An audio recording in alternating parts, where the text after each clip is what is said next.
countdown? 3, 2, 1. go. All right, welcome to Stuff You Should Know About IP, a podcast about stuff you should know about IP. We're here at Executive IP headquarters. Executive IP is, well, we've got our founder and CEO, Tom Colson, here. My name is Ray Guarneri. I'm the VP of Operations. And we're a corporate training company. We're a solutions provider. We help businesses solve problems around a variety of topics, traditionally intellectual property, and we do so by delivering the world's greatest training videos. That's right. Yes, we do.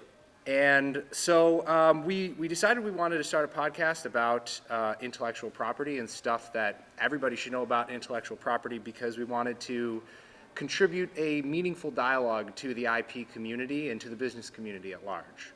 And so I want to kick this off by just asking some kind of novice, curious questions about intellectual property. I knew nothing about IP before I came to work for you. My mind has been expanded. I knew this much, I feel like I know this much, which is this much more than this much, which is what I originally knew. Before you were an elementary school IP person. Now you've surpassed middle school and you're deep into high school. Your education. I'm hoping to get my GED in IP. Right. Maybe by the end of this podcast, I'll be halfway through undergrad. So what is IP? And that's what I want to start off with, because there's a lot of people out there. I have conversations with people. When I say I make IP training, they say, like internet protocol? Right, yeah. So IP, when you think of IP, people typically think of patents, copyrights, trademarks, and trade secrets. Those are the core parts of IP, and anything more complicated than that probably wouldn't be good for this show. Not for this particular episode. Sure. So let's stick with patents, copyrights, and trademarks. And basically, patents, all of those things give you the right to exclude people from doing stuff, right? So if there's no IP, you can do anything, right? The world's open to you. You can make anything, you can use anything, you can sell anything. But as soon as you face IP, that's when things get complicated, because that's a prevention tool. Patents are a great example. You can make, use, and sell anything unless somebody has a patent that prevents you from doing so. So a patent doesn't give you the right to make anything or use anything or sell anything. It gives you the right to prevent other people from doing that. So if I have a patent, I can prevent you from making my patented technology, putting it into your products or your services. And what that gives me is the right to charge whatever I want for it, whatever the market will bear, because I don't have any competition. It's kind of like a legal monopoly. So that's a patent, and it's usually around things, features and functions of products, or even services. So patents protect the features and functions around your innovation, right? Then you have trademarks. Now, trademarks are all about identifying the source or origin of products or services in the marketplace. So trademarks don't exist in the world without products and services. So they solely exist to identify the source or origin of products and services. Then there's copyrights, which don't protect ideas, they don't protect inventions, they protect the written or audio or visual embodiment of ideas. And those are things like books and movies and videos and websites and images and white papers and marketing material and things like that. And then trade secrets are secrets. Essentially, they are things that you keep secret, innovative ideas that you keep secret, and as long as you can keep them secret, no one else can do them. So if you have something that you're thinking, oh, maybe I should get a patent on this, or maybe I should get a trade secret, you think about things like, well, if I could keep it secret, I could keep it secret forever. I could keep it secret for 100 years. So instead of only getting patent protection for 20 years, you could get 100 years or 200 years of protection, as long as you could keep it secret. But the downside is you might only get 5 minutes of protection, because if you lose your secret, you lose your protection. So if it's the kind of thing that people can reverse engineer and figure out, trade secret's probably not your answer. Or if you have an environment where people don't know how to keep secrets, loose lips, sink trade secrets. So those are the basic forms of intellectual property. Okay, so we had patents, copyrights, trademarks, and trade secrets. I can imagine that anybody who just listened to that, because I remember the first time you gave me that rundown. Yeah. And my head was spinning. Right. So I can imagine anyone who just heard that for the first time, their head is spinning. Now, patent lawyers out there, probably some engineers and some business people are going to have a little bit more of a sense of what you Or just said. anyone who's watched our videos. Or anyone who's watched Right. our training videos, That's right. of course. So taking it a step back, we got patents, trademarks, copyrights, and trade secrets. Can you give an example of each one of those that can help people sort of connect those abstract concepts with like a real world, something in their everyday lives? Sure. So let me give you something that might have everything in it. So I have a book of all my great inventions, okay? And my great inventions, there's a lot of them. Well, maybe like that. So I have a little pamphlet of my great inventions. So I describe my inventions in my pamphlet. And I name my pamphlet, let's say, Colson Inventions. So the name of my pamphlet, which I might sell in the marketplace, would have a trademark, which is Colson Inventions, right? Now, I might not be able to get that because it's so descriptive, but we don't have to go there right now. The concept is the thing that identifies the source or origin of my product is Colson Inventions. Now, the book itself, I can't get a patent on that. I could get a copyright on that. So I could make it so that nobody could copy my book. They could still copy the underlying inventions. If I describe my invention for my new transporter beam, people can still copy that invention, but they can't make a copy of my book or my paper that describes the invention. But I might get a patent on that invention as well. So now I have a book with a trademark on it and a copyright on it, but the underlying inventions that I describe in the book could be patented. So my transporter beam that I've described in my book, I might have filed a patent application on it the year before, so now you can't copy that either. But I might only have some general abstracts of things that I consider trade secrets in my book as well. Like I might have a cool invention, but I'm not going to describe the secret sauce. I'm just going to describe generally what it is, and I'm going to keep the secret sauce as my trade secret. So that one pamphlet can have 4 forms of intellectual property associated with it. How's that? I take it you've done that before. I have not. Did you just make that up? Yeah, I just made it up. Really? Yeah. Wow, that was really great. So that's why it might not be a good, so it might not have been a great description. So anyone who's an expert out there, don't send in nasty emails that I made a mistake. Yeah, 'Cause I just yes. made that up. Yeah, save that for the YouTube comments. Leave it off of LinkedIn. Right. Okay, so I mean that's a really great overview of IP, and I think it helps sort of make things a little bit more concrete when you have something tangible that you can tie each one of those things to. The thing that has always interested me about, well, I could say something about each one of these, but one that always stands out to me are trade secrets, because it seems that a trade secret is essentially just a secret. So why do we even use the term trade secrets? And other than keeping them secret, what form of protection is there? Yeah, that's a great question. So when I graduated law school and became a patent lawyer, I still didn't know what a trade secret was. And a client called me and said, could I get a trade secret on this? And I didn't even know what it was, and I was a patent lawyer. So it's not, because I just thought it's a secret. What does that even really do for somebody? Right. So it's really a secret. You don't have a trade secret unless you have a secret. But the thing that giving you trade secret status does is really enable you to enforce it. So here's what I mean. If it's a secret and nobody ever finds out your secret, it's just a secret. But it's a trade secret when you want to enforce it. So, or you want to sell it, right? I want to sell my trade secret. I have this secret that I've managed to contain within 2 or 3 people with my organization who are all locked down with non-disclosure agreements and all kinds of threats of legal action. So they can't give away my trade secret. But if I want to sell it, I need to have something that I'm selling so I can explain to the person that's buying it why it's an enforceable trade secret.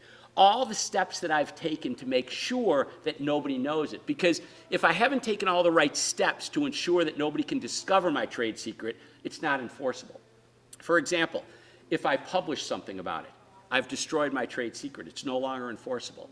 If I don't have strict processes in place within my company to ensure that only people with a need to know can access my trade secret and information, it's not a trade secret. If I've disclosed it in a meeting with somebody who's not locked down by a non-disclosure agreement, it's no longer a protectable trade secret. So what makes it go from a secret to a trade secret is really the infrastructure that I put in place around it to protect my secret. Interesting. So, what are some examples of famous trade secrets? Coca-Cola, Kentucky Fried Chicken. Coca-Cola was like 1890 or something. They decided against patenting, and thankfully they 1890? did. It was something like 1890, Okay. I think. Wow. So imagine if they had filed a patent application, they would have gotten protection at that time for 17 years from the date of issuance. So let's say it issued in 3 years, and I might be wrong about 1890. But let's just say it was 1890. 1893 it issues. They have protection until 1910. And then it's out in And the then world, and that's it. anybody can copy them. In a way, there might not even be a Coca-Cola right now, because everyone would have copied them, and their brand would have never had a chance to flourish as it has. In fact, the secret, the trade secret, and the legend around the trade secret have built the brand even more. So there might not even be a Coca-Cola if they had chosen patents instead of a trade secret. And the same thing with I think it's 11 herbs and spices of Kentucky Fried Chicken. I can't remember, is it 7 or 11? I don't know, but it's good. It's good too. It's good. But they have their secret around their herbs and spices, whether there's 7 or 11, they keep that thing under lock and key. And it's part of their branding, it's like, it's cool, it's a secret, and nobody knows what it is. It's funny because we probably have all 11 of those herbs and spices in our cupboards, but we Yeah. don't know the right I know. combination. And you don't So we know, can't- because you probably have like 30 herbs and spices, and you don't know which one's there not are. right. Exactly. Man. That's right. Okay, so trade secrets seem to me like, and I don't want to just, we're gonna do more of these podcasts, so we'll talk about patents and copyrights and trademarks too, but I've always been fascinated with trade secrets from the beginning, because I remember something that you say in one of our videos, and there's sort of, it's when it might be our main IP general awareness video, the like overview video, Yeah. where you talk about how trade secrets are the most valuable of all of them if you can get one, but they're the hardest to get and the hardest to keep. Something like The that. hardest to get and keep. They could be the most valuable. could be the right. most valuable. Well, because they can last forever. Right. I mean, fundamentally, patents are a more certain legal right. If I have a patent and I need to enforce my patent against an infringer, it's more certain. I probably have a better chance of doing so. If I have a trade secret, it's could be of longer duration. It could be more powerful because as long as I'm the only one that can do it and no one else can, I have a market advantage. But it's also a little fuzzy because the only time you ever know if you have a trade secret that's enforceable is when you try to enforce it. And oftentimes when you're trying to enforce it, it's because someone stole it. And once it's out into the marketplace, you might be able to get money damages against the thief. You might be able to put them in prison, but it's out there and everyone's copying you. Right. So that's why it could be the strongest thing. I mean, look at Coca-Cola. That's not only a trade secret, that's a brand now. That's worth billions, right? Yeah. And how many patents are alone worth billions? I don't know. But I would say that in the main, patents probably give you more protection because they're more certain. Interesting. So, all right, so you kind of just made me start thinking about what my original question was before I went off on the trade secret tangent, which is what should, in your opinion, everybody know about IP? Or maybe more specifically, people who are working within a large organization that actually has a lot of intellectual property assets. What does everyone need to understand about IP? Yeah, whether it's a large organization or a small organization, people need to understand that IP matters. And they will be stolen from if they don't have IP. And I'll give you a great example. Let's go to a small company. A guy was just sitting in this office about 45 minutes ago, and you saw him, and he and I were sitting right over there, and he came in because he is a marketing guy who has a cool slogan for somebody in the power tools industry. But he doesn't want to pitch it to them because they might steal it. And he won't have the money to try to enforce it, and he might have nothing to enforce. So he came to me and said, what can I do? And that's the sticky wicket of the little guys and IP, is if you're not thinking about IP, how do you protect somebody from stealing from you? So this guy comes to me and says, what can I do? And, and I'm even struggling with how to help this guy because he's a little guy, and it's a slogan. And he's not in the business. So he's just got this cool idea, and IP is notoriously weak at protecting just ideas and concepts, right? So he's got this presentation he showed me with his cool tagline, which I won't disclose on camera now because he's still trying to figure out how to protect it. So I said, well, try to get a copyright on your program that you have. Like he's got this whole campaign that he wants to deliver to somebody in the power tools industry. Get copyright protection. Why? Because it's cheap. You could do it yourself. Yeah, you could hire a lawyer, but you could probably just go to the web and do it yourself. Go to the U.S. copyright site. So he's going to do that. But I said it would be even more interesting if he got trademark protection, because that's a more certain right. I mean, copyrights are certain, but it's easier to enforce a trademark to me. So I said, why don't you set up a company? You know, because trademarks are attached to products, so you can't have a trademark on an idea you have. So set up a company. Create your own power tool brand. Go to a power tool company and say, look, I want to take your power tool, I want to private label it with my brand, and I'm going to build a website, and I'm going to start selling your power tools for you. Now you're essentially a reseller, but you're selling it under your own brand. And now you can use your tagline. Start getting some visibility for this, and it wouldn't cost you much. You can build a website, you can get an LLC, set up a relationship with somebody who will fill all your orders and put your brand on it. Now you've got a trademark, though. So now in addition to your copyright protection, you have trademark protection on your slogan or your tagline or your trademark. And now you have more protection. Now, you can also go out to these potential buyers of your cool idea, your cool slogan, and say, will you sign an NDA? But they probably won't sign it because they're bigger than you. And if you need them more than they need you, they probably won't sign an NDA. So you need some sort of IP protection. Right. And I'll give you one other quick example.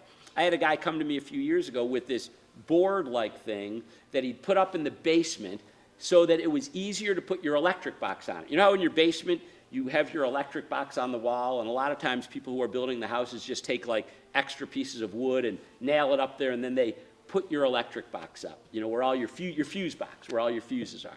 I don't even know what it's called. But anyway. Fuse box, Fuse I think, box, right? right? Yeah. So this guy came up with this idea, which was this really cool looking board that you could put wires through it, and it's got like this thing that attaches to the wall, and he wants to go to big companies and try to sell his idea. But the problem is, if there's no protection, again, go back to the basic concept. If there's no IP, you can do anything. You can make anything, you can use anything, you can sell anything. So if he goes to them with their idea, they won't sign an NDA because they're a big company and he's a little guy. They could just take his idea and say, that's really a clever idea. I'm just going to take your idea. And there's nothing he can do about it. Right. Because ideas are free until something locks them into intellectual property. Right. So I said, you need to file a patent application because if you don't, you have nothing to protect yourself. So he said, can I get a patent on it? I said, I have no idea. I haven't done a search. I mean, it seems like patentable subject matter, but let's do a search and see if you have patent protection, if you can get patent protection based upon the fact that nobody's done this before. It's not in the marketplace, you know? So we did a search, we filed a patent application, and then he was able to go out and pitch his idea to a big company with less fear of being ripped off. And I say less fear because even with the patent application, if you can't afford to defend your patent, you're out of luck. So if they steal your idea, then you have to find a lawyer who's willing to represent you, and maybe they'll take your case on a contingency basis, which means you don't have to pay them unless you win. They might not, and it costs money to defend your patent. Right. So overall, intellectual property protection is in some cases a must-have. If you don't have the money to build your brand in the marketplace, which by the way is trademark protection, and get your products out into the marketplace without being able to rely solely upon your machine, your distribution machine and your brand, you're going to get knocked off in the marketplace as soon as you have any success if you don't have intellectual property protection to protect you. Right. So it's almost like if you don't understand the fundamentals of intellectual property, you are outgunned the moment you get into the marketplace. Then success will kill you. Why? Because if you don't succeed, no one will copy you. And then your secrets are safe. Your product is safe because you failed and no one cares about you. But the moment you start to succeed, that's when people start to copy you. And that's when you need intellectual property protection. It's so interesting because I was just having a conversation with about this with some of our friends who I was out to lunch with yesterday about how the more that I've been exposed to IP, the more I've come to realize that it's woven into the fabric of the marketplace at large, the economy, and to every product and service that we interact with on a daily basis, especially all the ones that, we know of off the top of our heads that are just sort of commonplace and everywhere. Yeah. It's a part of everything. So in the span of your career, have you noticed a change in the awareness and understanding about IP Yeah, of among the course, general for one public? reason, the formation of executive IP.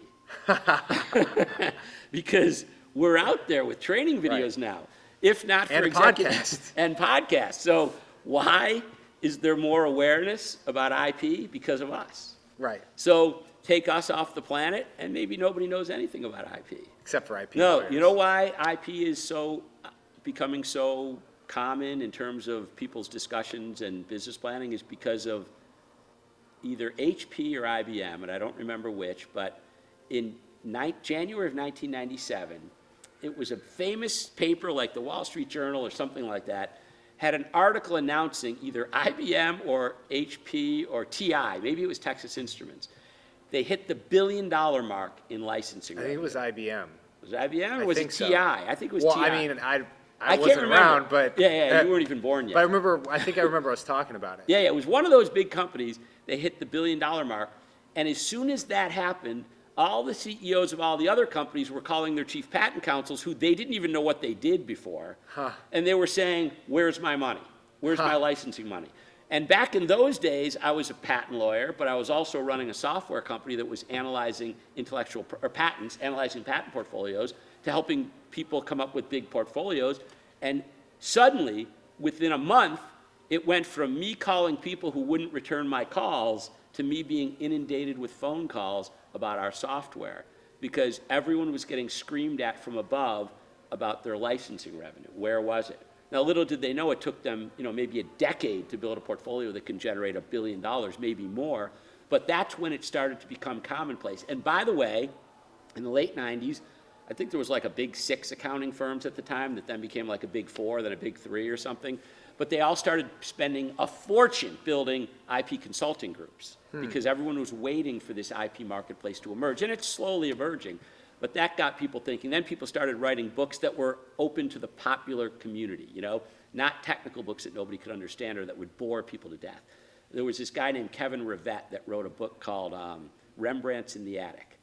And it was like finding your secret patents that no one even knew were there, and they're worth millions of dollars that were in your portfolio, and how you do that. And that got onto the desktops of a lot of regular people that started to really think about IP. And when was that?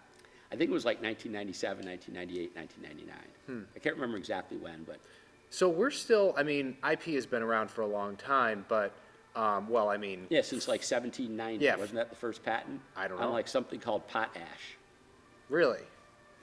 Well, whatever that is. I'll take your word for it. But, so it's been around for a long time, but as far as it being so prevalent, we're still in a very early I think the phase. better way to put it is people are still trying to figure it out, right? Like, I had a big, huge company call me recently and ask me to come in and speak to their executive team to help give them ideas on how they could value their own patents. So they called me in like May and said, would you come out and do this? And I said, yeah, of course I'll come out and do it, because it was like 3 months away. And I thought, there must be a ton of stuff on this, right? This must be obvious. All I have to do is go to Google, do a search, and I'll find 20 articles on really practical ways to value IP. Patents in particular. So I agreed to do it. And then I waited till like a month before I even started researching, and I found hardly anything. Because no one's really good at this. A lot of people say they can do it, but it's really hard to place a specific value on your patent portfolio. Because ultimately, it's worth what somebody will pay for it. And it's not like real estate where you can go out and look at a whole bunch of houses that have sold on the same street with the same number of bedrooms and the same car garage and the same number of bathrooms and say, well, that sold for $300,000 or $500,000, so mine will probably sell for around the same thing, because by definition, patents are all unique. If Right. it's not new, useful, Right. and non-obvious, it's not a patent. Right. So it's more difficult to place a value on these things. So that's the complicated thing. And also, what do you do with it? Patents, all these things cost a lot of money, you know? And if you can't figure out how to monetize it or get value from it, you're spending money for nothing. So it's just complicated in trying to figure out, even with sophisticated companies, what you do with, how you get IP, how you get the right IP, what's the right spend, where in the world do you get it? Like, what parts of the world do you get IP? Because, you know, you need IP everywhere, right? A Right. U.S. patent does not do anything for you in China, and a Chinese trademark doesn't do anything for you in the U.S. So you have to figure out what to do with it, how to get it, where to get it, how to monetize it, how to rationalize it to your superiors that are just seeing a spend and not seeing anything come in. So that's the complicated thing about IP is it's easy to theorize. It's easy to understand what a patent is. It's kind of hard to figure out what to do with it. It's interesting because, I asked the question, what should everyone know about IP? And your answer was, well, number A lot. one, that it's valuable. Yeah, Right? to start thinking about it. But at the same time, and that they should be thinking about it and And know where to go to get answers. Like, that's the other thing is IP should be an embedded part of business planning, right? Right from the top of the organization. If the senior executives, whether you are a 5-person company or a 10,000-person company or a 300,000-person company, right at the top, people who are making business plans, deciding what your company's going to be, should be thinking about IP.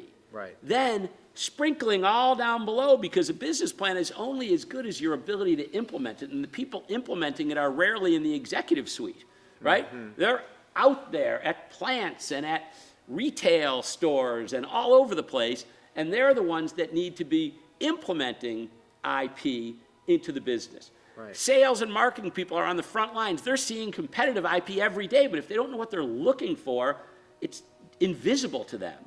So that's why I firmly believe in, and I'll give a little sale for our own business here, right? You got to be training everybody on the fundamentals so that they at least know what they're looking for and they know when to pick up the phone and call someone who's really smart about that sort of thing. right, Yeah. right. So people should know, one, that it's important, and two, enough generally about IP to be able to recognize it and to To be spot able, issues and spot opportunities. exactly, to issues and opportunities, to know when to call the experts. Exactly. Yeah. Yeah. If you could do that in your company, that everybody at least knows the basics, you're way ahead of everybody else. Right. Yeah. Well, I feel like we covered a lot in about 30 minutes, not even quite yet. And I sort of feel like this first episode of this podcast characterizes my experience so far at Executive IP. A lot of really great, interesting information, but I still feel like the more that I know, the more I realize that I don't know. All right, so going forward, we should do stories in every podcast. Yeah, I like the stories. So the They whole help- thing will be stories. No more boring diatribes. Oh, We'll just no. do stories. Was I doing a boring No, I diatribe? was. I You was weren't? doing all the talking. Oh, no. Okay. No, but that my wasn't, point is, I was engaged. okay, but my point Were is, you engaged? let's do Comment. stories. Let's do stories that help bring IP to life. Yeah, I love that. Okay? Yeah, that's great. So I said that one idea I had for this was we would end it on a commentary on something that's going on in the news right now Right. related to IP. So I read an article a few weeks ago, and I sent it to you, the one about Taylor Swift. There was this thing, and I think the New York Times had called it like the I can't music, remember. the Civil War Yeah, of yeah, the something music about Civil business War, in yeah, yeah. 2019 or something Yeah. like that. And there was a point where people were freaking out that she wasn't going to be able to perform some of her songs at the AMAs, and there was some hostilities on Twitter, and so what Okay, did so- you glean from that So article? you sent me the article, just so we're clear, you sent me the article about 3 minutes before we started this podcast, okay? So I skimmed it really quickly. And here's what I understand. Taylor Swift, before she was Taylor Swift, she was just a regular person with a good voice. She went to a recording company of some sort, and she wanted to become famous, and they wanted to help her become famous. So they're going to make this big investment in her because she's a nobody, right? There's a zillion nobodies out there that people invest in, and it goes nowhere. So the record company probably said, if we're going to invest in you, we own the intellectual property to whatever you create, Right. which is so typical. It's not just in musicians. It's not just with musicians. It's with inventors. This happens with inventors all the time. I'm going to fund you, and there's a very slim chance I'm going to make any money from you, but I'm funding 20 people or 50 people or 100 people with all their ideas. I have to own all the intellectual property rights. Otherwise, I can't monetize what I've just put all my money into. So Right. I'm guessing that this recording studio went to her and they said, look, we're going to make you a star. And she's like, yes, excellent. This is my dream. But we got to make money from you, and the only way we could protect ourselves is owning the intellectual property. And she probably doesn't even know what intellectual property is at that time. But even if she did, she'd be compelled to give it up. Right, 'cause because she has there's no no leverage. leverage. Exactly. Yeah. Exactly. You have no leverage. If you have no leverage, your choice is this: be famous without ownership of the intellectual property, or don't be famous. That's You're it. going to pick be famous That's every it, time. exactly. So, I mean, it seems to me, and I might be wrong, and somebody could call in. Well, we don't have a call in. It's not a talk show. No, it would. But no, they could write in We'll put a all fake kinds of hotline. nasty comments about me being wrong about this. But it seems to me that this person is complaining about nothing. Because if you went back in time, which is what you have to do, you can't say, I want my rights today, because they're already valuable. You have to go back in time to when they weren't valuable, right? Back when somebody was about to put a shit ton of money into making you famous and said, what I need in return is your intellectual property rights. Go back to then, and then say, would you do the deal? And you do it every time. Right. Because your choice is not to be famous, because no one's going to front you money because you're a nobody, just with a good voice. Do you know how many people have great voices out there? A ton. One of my things I do with my kids all the time is, one of my daughters, she uses TikTok, right? And TikTok has all kinds of funny stuff on it, and it has a bunch of singers on it, right? And she filters through all the crap, and she comes to me at night when I get home from work, and she says, hey, Dad, let me show you some cool TikToks. There are some awesome voices on TikTok. Yeah. And I listen to this, and I'm blown away by how many good voices there are. Every single one of those people could be famous if they had a lot of luck and they had somebody who's willing to put a fortune into them Right. and take a risk on them. 100% of them would give up the intellectual property rights to whatever they create so that somebody would put money into them, because otherwise they're just on TikTok. Right. They're making no money. They'll be gone in 5 minutes and no one will ever hear of them. So when I hear about musicians complaining about the fact that they've lost their intellectual property rights from before they were famous, I ask myself, I'd like to ask them, would you do the deal again? Right. They'd have to say yes. Of course they'd say yes, because this person, Taylor Swift, is rich. Right. And she's famous. She's worth a fortune. She's worth more than most people will ever be worth in their lives because of the deal she made. Right. Yeah. Yeah. All right. Well, this has been an awesome first episode of Stuff You Should Know About IP. I'm stoked to come back for the next one next week. Me too. Yeah, I hope that you guys enjoyed this. If you did, please like, comment, share, and yeah. That's it. Tell all your friends. Stuff you should know about IP. Thanks. All right. Thanks, Ray.